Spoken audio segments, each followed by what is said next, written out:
Hello दोस्तों, welcome to my YouTube channel prince education. आज की हम इस वीडियो में कराने वाले हैं प्रश्नावली 6.4। तो चलिए प्रश्नावली 6.4 को हल करते हैं। क्वेश्चन नंबर 1 दिया हुआ है, देखिए। मान लीजिए त्रिभुज ए बी सी, ठीक है। त्रिभुज ए बी सी समरूप है त्रिभुज डी ई एफ के, ठीक है।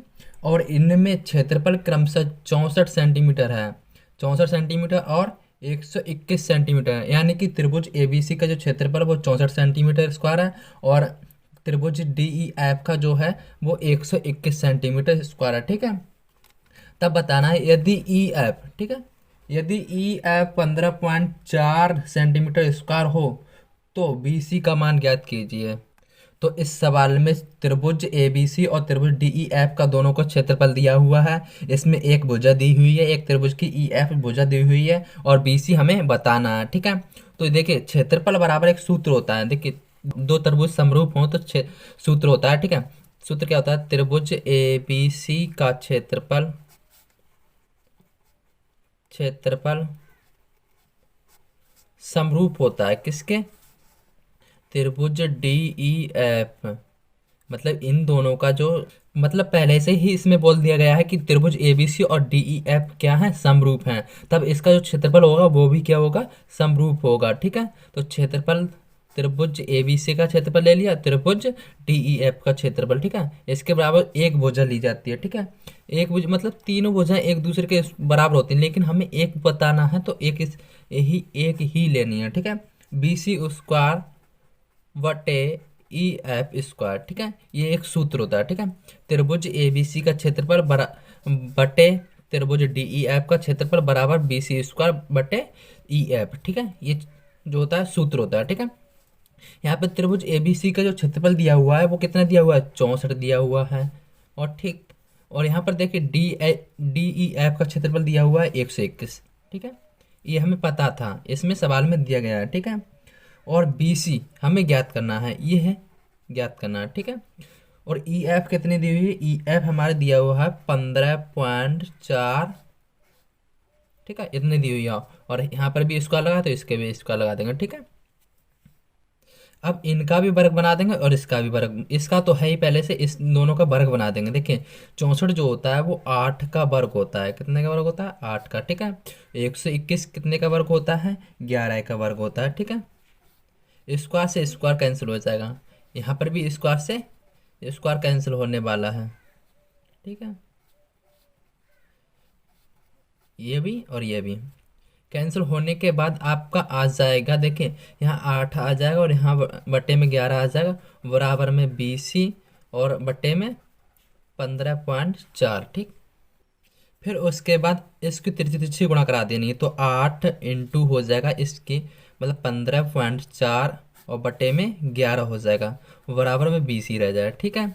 11 से भाग दे देनी है, 11 से इसमें भाग देंगे तो 11 एकम 11 हो गया, यहाँ 4 बच गया, 11 चौक 44 आ गया, तो 1.4 आ गया। इसकी और इसकी गुणा करा देंगे तब हमारा आ जाएगा 11.2 बराबर 20 ही, ठीक है। इतना आ जाएगा।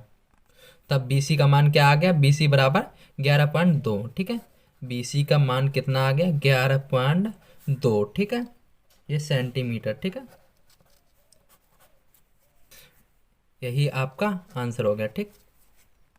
चलिए क्वेश्चन नंबर 2 को हल करते हैं। देखिए क्वेश्चन नंबर 2 दिया हुआ है, एक समलंब चतुर्भुज, ठीक है। एक समलंब दिया हुआ है चतुर्भुज ए बी सी डी, जिसमें ए बी समांतर है डी सी के, ठीक है। एक समलंब चतुर्भुज है, इसमें ए बी समांतर है डी सी के, ठीक है। के विकर्ण यानी कि चतुर्भुज के विकर्ण जो है परस्पर बिंदु ओ पर, ठीक है, प्रतिच्छेद करते हैं। यदि ए बी बराबर 2 CD हो तो त्रिभुज ए ओ डी और सी ओ डी के क्षेत्रफलों का अनुपात ज्ञात कीजिए, ठीक है। किसका ज्ञात करना है? ए ओ बी, ठीक है। ए ओ बी का ज्ञात करना है और सी ओ डी यानी कि सी ओ डी इसका ज्ञात करना है। इन दोनों का क्षेत्रफल ज्ञात करना है। तो इस ये दोनों त्रिभुज दिए हुए हैं, ठीक। इसी समलंब चतुर्भुज में, ये एक समलंब चतुर्भुज है, इसमें दो त्रिभुज है, मतलब काफी सारे त्रिभुज बनाए, लेकिन हमें दो की आवश्यकता है, इसकी और इसकी, ठीक है। इसके क्षेत्रफल पूछा गया है। तब लिखेंगे यहाँ पर समलंब, ठीक है। समलंब ए बी सी डी, ठीक है। ए बी सी डी में, ठीक, क्या है, ए बी समांतर है डी सी के, ठीक है। तब त्रिभुज लेना है ए ओ बी, ठीक है, ए ओ बी, और ठीक, और कौन सा त्रिभुज लेना है, सी ओ डी, ठीक, सी ओ डी में यहाँ पर भी त्रिभुज लगा दो और यहाँ पर भी त्रिभुज लगा दो, ठीक। ये दोनों त्रिभुज लेना है, इनमें देखना है क्या क्या कॉमन है, ठीक है। यहाँ पर सबसे पहले देखिए ए कोण, ठीक है, ए कोण जो है सी के बराबर होगा, क्यों होगा, क्योंकि यहाँ पर ये जेड की आकृति बन रही है, इसी को बोलते हैं एकांतर कोण, ठीक है। यहाँ पर देखिए ये वाली बन रही है जेड की आकृति, तब कोण कोण ए बराबर हो जाएगा कोण सी के, क्यों हो जाएगा, क्योंकि ये एकांतर कोण है, ठीक है। इसी प्रकार जो है कोण बी भी जो है बराबर हो जाएगा कोण डी के, ठीक है, कोण बी बराबर हो जाएगा कोण डी के। ये भी क्या है, जेड की आकृति में नहीं, देखिए यहाँ से ये, ठीक है, ये भी जेड की आकृति में नहीं, इसलिए क्या है, कोण डी और बी बराबर हो जाएगा, ये भी क्या है, एकांतर कोण है, ठीक है, इसलिए हो गया। अब यहाँ पर देखिए ओ कोण क्या है, विपरीत कोण है एक दूसरे के, तो कोण ओ बराबर हो जाएगा कोण ओ के, ठीक है। ये क्यों हो जाएगा, क्योंकि ये क्या है, विपरीत कोण है, ठीक है, ठीक है, विपरीत कोण है, इसलिए क्या है, बराबर हो जाएंगे। तब हम यहाँ पर लगा देंगे एंगल एंगल एंगल कसौटी से, ठीक है, एंगल एंगल एंगल कसौटी से, ठीक है। ये दो जो त्रिभुज है ए ओ बी और सी ओ डी, ठीक है, ये समरूप हो जाएंगे एक दूसरे के, ए ओ बी समरूप हो जाएगा किसके, त्रिभुज सी ओ डी के, ठीक है, ये हो गया। इसके बाद हम निकाल सकते हैं, क्या निकालना है, हमें क्षेत्रफल निकालना है ना, क्षेत्रफल किस किस का निकालना है, क्षेत्रफल ए ओ बी का और सी ओ डी का, ठीक है, इन दोनों का निकालना है। तब लगाएंगे त्रिभुज, यहाँ ए आर लगा दीजिए सबसे आगे, यानी कि एरिया ऑफ त्रिभुज ए ओ बी बटे ए आर, ठीक है, सी ओ डी, या त्रिभुज लगाना था, ठीक, ये ज्ञात करना है, यानी कि क्षेत्रफल त्रिभुज ए ओ बी का, ठीक है, क्षेत्रफल त्रिभुज डी सी ओ डी का, ठीक है, इनका बताना है, ठीक। तो इसकी एक एक भुजा ले लेनी है, ऊपर वाली भुजा ले लेंगे, ठीक है, ए बी का स्क्वायर बटे सी डी, यानी कि डी सी लिख सकते हैं, ठीक, डी सी का स्क्वायर। अब यहाँ पर एक चीज और दी हुई है, क्या दिया हुआ है, इस सवाल में दिया गया था कि ए बी जो बराबर है वो किसके, टू सी डी के बराबर है, ठीक है, तो ए बी के स्थान पर रख देंगे हम, क्या रख देंगे, टू सी डी, ठीक है, टू सी डी, और इसका वर्ग कर देंगे, बटे में लिख देंगे डी सी, ठीक, यानी कि ये भी एक जैसी है और ये भी एक जैसी है, लेकिन उल्टा उल्टा लिख गया है, कुछ नहीं, उससे कोई दिक्कत नहीं, ठीक है, ये दोनों एक जैसी हैं।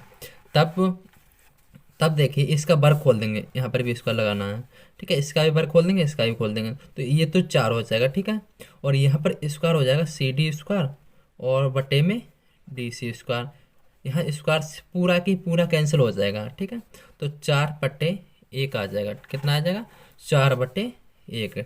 तब लिखेंगे, अनुपात में लिखना है ना, तो अनुपात में लिखेंगे त्रिभुज ए ओ बी अनुपात ए आर लगाना, ठीक है, ए आर त्रिभुज सी ओ डी बराबर हो जाएगा 4:1, ठीक है, यही आंसर हो गया आपका। चलिए अब क्वेश्चन नंबर 3 के लिए हल करते हैं।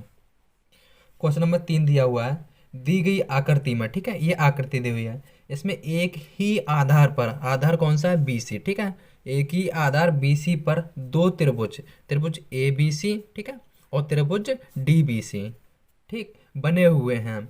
यदि ए डी जो है बी सी को बिंदु ओ पर, ठीक है, ए डी जो है बी सी को बिंदु ओ पर, ठीक है, प्रतिच्छेद करती है, करे या फिर करती है, तो दर्शाना है, तब दर्शाना है हमें ए आर, यानी कि क्षेत्रफल त्रिभुज ए बी सी और बटे क्षेत्रफल डी बी सी, ठीक है, ये बताना है आपके लिए, यानी कि एरिया ऑफ त्रिभुज A B C, area of त्रिभुज डी बी सी बराबर ए ओ बटे जो डी ओ है, ये आपके लिए सिद्ध करना है, ठीक है।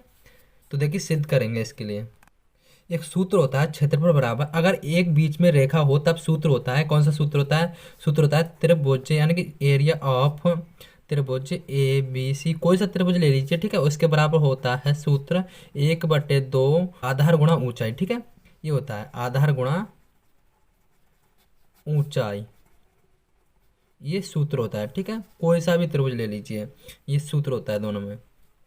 तो इसी सूत्र को फिट करना है इसमें, ठीक है, तब लिखेंगे ए आर त्रिभुज ए बी सी क्या ज्ञात करना है, और बटे किसका ज्ञात करना है, त्रिभुज एरिया ऑफ त्रिभुज डी बी सी, ठीक है, इसका ही तो ज्ञात करना है, इन दोनों का लिखना है। तो 1/2 इसका आधार कौन सा है, आधार बी सी है, ठीक है, और गुणा ऊंचाई कितनी है, ऊंचाई है हमारी ए ओ, ठीक है, ये क्या है, ऊंचाई है, ठीक। इधर भी लिखेंगे 1/2 आधार, यहाँ पर भी क्या है, बी सी है, आधार है, ठीक है, गुणा, और यहाँ पर ऊंचाई कितनी है, यहाँ पर डी ओ कितनी है, डी ओ हमारी ऊंचाई है, ठीक है। तब लिखेंगे एरिया ऑफ त्रिभुज ए बी सी बटे एरिया ऑफ त्रिभुज डी बी सी, ठीक है। अब यहाँ से 1/2 और बी सी ये सब कैंसिल हो जाएगा, यहाँ पर बचेगा ए ओ बटे डी ओ, ठीक है, यही हमें प्रूव करना था, तो ये प्रूव्ड हो गया, ठीक है। ध्यान रखना ये वाला सूत्र होता है, ठीक है, अगर बीच में एक रेखा द्विभुज यानी कि दो हिस्सों में त्रिभुज बट गया हो, तब 1/2 गुणा आधार गुणा ऊंचाई ये लगाते हैं, ठीक है, ये सूत्र हो गया, यहाँ लिख देना सूत्र, ठीक है, और उसके बाद इन दोनों में सूत्र लगा दिया, उसके बाद हमारा हल हो गया।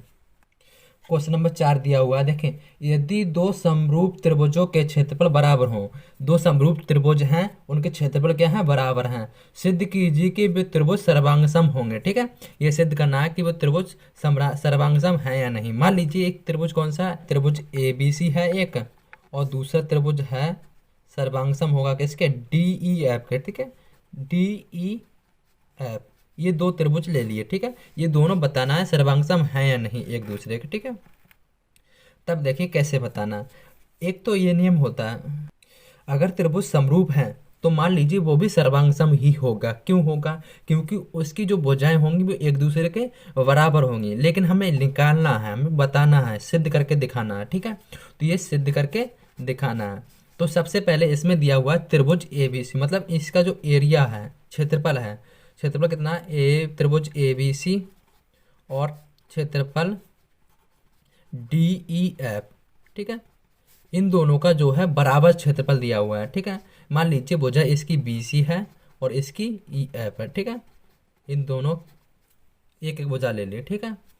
अब क्या करना है, इन दोनों का क्षेत्रफल क्या है, बराबर है, यानी कि ए आर त्रिभुज ए बी सी बराबर है किसके, ए आर त्रिभुज डी ई एफ, ये क्या है, दिया है, ठीक है, ये क्या हुआ, दिया हुआ है। तब जो भुजाएं हैं, भुजाएं तब तब भुजा बी सी स्क्वायर बराबर ई एफ स्क्वायर, ये बराबर होंगी, स्क्वायर से स्क्वायर काट देना है, तब बी सी भुजा किसके, ई एफ के बराबर होगी, ठीक है, ये दोनों क्या होंगे, एक दूसरे के बराबर होंगे।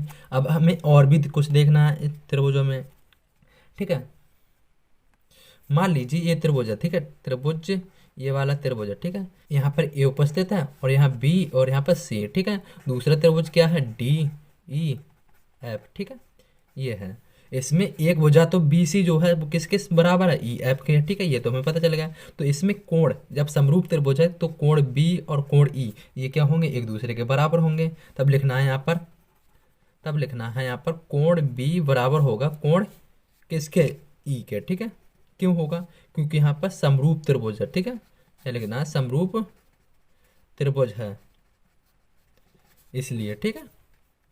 इसी प्रकार कोण जो दूसरा कोण दिया है सी, वो भी बराबर हो जाएगा कोण एफ के, क्यों हो जाएगा, सेम वजह है, समरूप त्रिभुज है। तब यहाँ पर एस डबल ए, ठीक है, एस डबल ए यानी कि दो कोण हैं इसमें बराबर और एक भुजा है, तब एस डबल ए या फिर ए एस ए लिख सकते हैं, ठीक है, कसौटी से,